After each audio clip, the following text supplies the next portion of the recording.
So you're scrolling to social media and you come across a post that says, "Oh, so I was able to build, a six-figure income from being a freelancer or a six-figure career working remotely," and then it just made you stop and you started questioning your life choices. Like, what am I doing in my life? Should I also start working from home? Should I start freelancing? Should I have a remote career? And all of these questions start pondering in your mind just because you read someone's success story or post online. So if you have found yourself in that situation before, this video is for you. Welcome back to the Creative Babe Corner. My name is Blessing, and on this channel, we talk about everything that goes into the work from home life, whether you're a mom working from home or you're a lady working from home. And I always say, if you guy don't feel left out, you can also stay for a while as well. So if you have been rethinking your choices of working from home, wondering if you ever made the right choice, or you are like office environment right now, and then you're wondering, is it time for me to make the shift as well, since it feels like that's the trend now, everybody is working from home? Or you have made the choice and you want to transition, but you really want to know if you have made the right choice or if you should just stay in that office that you are. This video is for you. Not just this video, this whole channel is for you. So that means if you have not subscribed, it's time to subscribe now. Okay, so without wasting time, let's get into the points of knowing if working from home is actually right for you. So I separated everything into like 5 points. They are actually very into each other, but just for structure, I just broke them down into 5 points. So the first thing first is, one, you have to discover your why. Why do you want to work from home? Now, as simple as this question is, many people don't actually stop to ask themselves, why do I want to work from home? Is it because just like I started with this video by talking about maybe you saw someone's success story and you just decide, me too, this person is earning in dollars, or this person is earning so much in naira, and I can do what they're doing too, let me do it. Let me start working from home too. Is that your reason? Because it's very important that beyond just looking at trends or success stories, even though those things have their place in motivating you positively, I hope, you need to pause, take a step back, and ask yourself, what are the personal and professional reasons driving this desire? So this is a career path. This is not a get rich quick scheme. Okay, it's actually a career path you're trying to go on. Forget that you're working from home for a moment and ask yourself, okay, what are the personal reasons and professional reasons that is pushing me to take this step? With this, it will help you really uncover what is pushing the desire, because sometimes there's just like a lot of noise around you and then you're already on the right path, but because of the noise that is around you, you start getting confused and start wondering, maybe I shouldn't be doing this, maybe I shouldn't be doing that, and you find it difficult to sit with yourself and really want to know what is driving this desire. Okay, then the next thing I want you to do is also to assess your work preferences, the work environment preferences and personality. Now, this one isn't like so much of a big deal, but it's still worth mentioning. And why is because when you are able to also pause and check this, it will help you know how to make working from home work for you, if that is the choice, that's the direction you want to take. So for example, if you're a social butterfly, you are someone that you are very extroverted, you like being out there, you get your energy from being around people, of the thrill of office life makes you happy. Like, I've actually come across people that they can never dream of working from home. They love the office vibe, they love the office environment, the hustle, the bustle, the spontaneous chats with people, all of those things. They get their energy from it. With that, it's easy for such a person to want to stick to a 9 to 5 traditional work environment where you are physical in the office. But does that mean if you're a social butterfly, working from home won't work for you? Of course it can work for you. So it's just for you to just really find a way to ensure that your social butterfly life is not hindered. It's not like cut, I don't want to say cut short, that's so deep. It's not threatened, or you don't now turn into a point where you suppress yourself and it's just like you're always sad and depressed because the energy you get from working with people is not working for you while you're working from home. But if you're someone that you love the comfort of your space, you are someone you want to dictate how your work environment should be, and you love solitude, you want to be able to control your work environment, it's easy for working from home to work for you. And does that mean that this is a factor to determine if working from home is for you?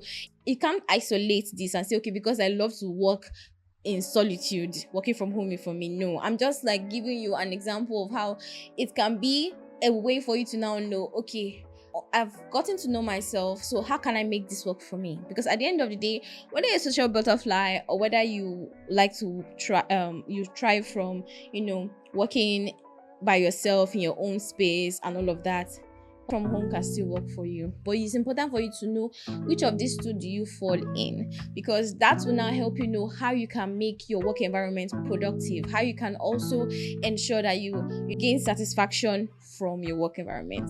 All right, so I'm just going to give an example from my personal experience. So before I got married, I was living in Abuja and I was working a 9 to 5, a traditional 9 to 5, and I enjoyed it, to be very honest. I enjoyed dressing up, going to the office, going home, and I get to meet people, office parties, all of that. I enjoyed it. But then there was a point where I had to pause and sit down and ask myself that, okay, what type of career do I want to have? And I discovered, like, one of the personal reasons that stood out for me, there were other professional reasons, but the personal reason that stood out for me is probably because of how I grew up. I wanted to have a career that would allow me to be more at home, more with the people that I love, husband, children, be more involved in my household responsibilities. And so when I discovered that I could start freelancing with my writing skills, I took it. So the 9 to 5 I was doing, I wasn't a writer, a content writer, a copywriter. I wasn't any of those things. I was doing it wasn't like too far different, but it was a different role I was doing. So I said, okay, let me take my writing skills and let me start freelancing with it. And then I started that journey. And so when I got married and moved to Lagos, there was a period in my life, like the first few months of when I got married, and I felt, you know what, I actually missed working in an office. I've not really said this a lot, but I actually missed working in an office. And then I applied for a role that was offering me in the new skill I picked up while freelancing. So I'm mentioning this just to let you know that if you are wondering if working from home is going to damage your career, it's going to give you limited opportunities, or maybe when you decide that, okay, I don't want to work from home again, I want to return to the office, if you're going to be starting from scratch, that's not the case. So back to my story. At this point, when I got to the office for the interview, I was reminded of my why, and I don't want to talk about was it the traffic or whatever, let's leave that for another day. But I was reminded of my why, and then when I got to the office, I will not forget before they started the interview, I just asked them, can I work from home? And the lady was surprised because she was like, are you wasting my time here, girl? But typically I just remembered my why at that point, another personal reasons, and I'm like, nah. Even though the salary was attractive at the time, there were benefits and all of that, I was like, nah, I'm just going to, stick with working from home. Now, if you are someone that at the time you started working from home, you saw like a better opportunity working in an office and you take it, it doesn't mean that you have failed. It doesn't mean that, okay, working from home failed for you, because, there are different times that opportunities present themselves, and that is the right opportunity for you at that time. That is why I said you also need to in the first point, I said discover your why. So your why could be that, okay, right now I want to switch careers and I want an opportunity whereby I can have a freelancing career or a remote job while I learn or practice or get better at a particular skill. And then with that, I am now making myself more competitive for a job that will require my presence, but actually I'm experienced for it. Do you get it? Okay, so my third point is acknowledge the challenges of a work from home career, because working from home, I know it sounds like a dream where you wake up in the morning, you don't need to bother about doing a lot of things, getting into the bus or taking a ride to work if you're more bougie or whatever, dealing with traffic. It sounds like a dream, right? That you can just walk from your room to your home office if you have one, or set up your laptop not so far away from your bed or your dining space, wherever you have your workspace, and start working and jump into work. You understand? But there are actually challenges in working from home that you have to know, acknowledge, and ask yourself, am I actually ready for this? And they're quite a number, but I'm going to mention 3. One is isolation. So I spoke about the fact that if you're a social butterfly and you get your energy for working with people physically and all of that, you might struggle a bit with working from home. Doesn't mean that it will work for you. It just means that you have to be more intentional about how you station your work environment or your work life. It could be that maybe there are sometimes you go out to co-working spaces where you can see people, you understand, and make new friends, network, interact. It might be that you have to have a schedule or structure whereby you stay connected with people you love, your friends, your family. And this one is important because even though I am not so much of a social butterfly, if I am at all, sometimes I actually have to be very intentional. That's why I've been married, being intentional of how I relate with my husband, ensuring that that connection is there in communication, in spending time together with family. I also have to be extra intentional with my friends.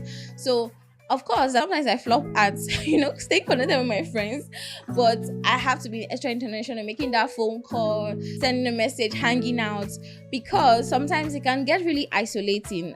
And don't even get me started on when you work from home, you're already tired, you're drained, and you just get to a point that even going out seems like a lot of work, but we'll talk about that another time. Then the second thing is distractions. You will need to have a plan for distractions. If you work from home and you live alone, maybe there might not be a lot of distractions besides maybe your bed. Want to just lie in bed, or the TV if you are someone that you watch a lot of shows. But if you live with people, maybe you're still living with your family, like you're single, you're still living with your family, or you're even married and you have kids, you will need to, there will be a lot of distractions, so you need to ensure that you are intentional about how you do your life while working from home. And it just reminds me of when I first started freelancing, and then I was single then, and everyone thought I was just typing my life away at the laptop just so that they won't be able to send me message, or so that I will escape household chores. It took some time and explaining for me to let my family members know that I am not wasting my life. I'm not trying to escape being sent on errands. I'm actually working. So some of the distractions can come in, and you have to be very intentional about how you handle them. Then the third thing I want to talk about, which is also very important, is boundaries, work-life boundaries. Because it's one thing when you work in the office and you transport yourself home and you tell yourself, I'm done with work in the office, you're going home. I know there's situations whereby you have to take work from the office home, but it's not like every time. Maybe it's in peak seasons or thereabout. But most of the times when you work in an office, it's easy for you to tell yourself, I'm now going home. But when your office is in your house, is where you live, the separation is more psychological than physical. And even I'm not just talking about, it goes beyond just having a home office, which is great, which is good to have a place where you work. It maybe a dedicated portion of your house where you work, or a dedicated corner where you just set up a table and a chair where you just know that this is when I'm here, I'm in work mode. It's still great to have that, but there's still a psychological aspect you have to deal with, where you have to tell yourself, okay, I'm at home. Is it not time for me to stop working? There's that struggle. There's that dance that you need to ensure that your work life doesn't creep and take all over you, that one day you just sit down and just discover that all you do is work. All you do is work. So there's that work-life balance, that work-life boundary you have to deal with. Many times you win, you see that you manage your work, you manage your life well, you balanced everything. Many times you will not win. You will not win. So that's something you also have to acknowledge. Then next thing is, I want you to ask yourself 2 questions. The first question, before you decide, okay, can I work from home? Is it right for me? Is, can you work without, can you set up a work structure without and be productive without being monitored by yourself?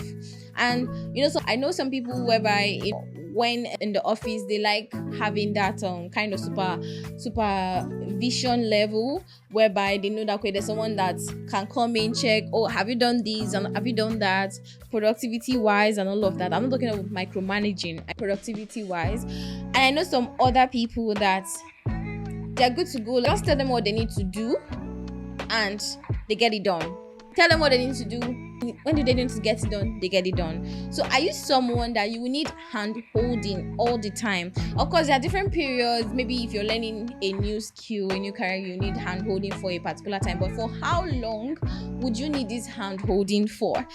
And when will you be able to get into a structure without being monitored by a boss or a colleague or someone, and you actually get the work done? Because sometimes some companies, and I'm not just talking about Nigerian companies, I mean companies abroad, the reason why many are like pushing for return to office is because productivity levels for some people have dropped, because some people can't just handle working from home and doing a great job.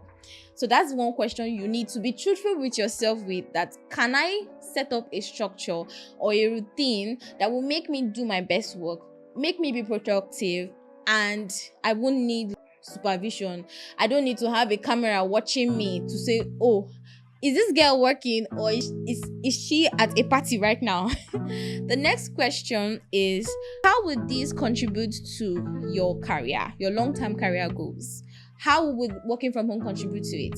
And I mentioned a point where I said I was doing a completely different role when I was doing a 9 to 5 in Abuja before I took up, using my writing skills to start a freelancing career. And at that time, I told myself that I always wanted to be in communication, marketing, and so I started with, content writing and thereabouts, and I had like a goal of the steps that was going to take me there. Some of the goals and some of the parts, I didn't see it from the beginning. Some was when I started as a content writer. From there, I saw the parts of becoming a copywriter. I was interested. I stepped into it.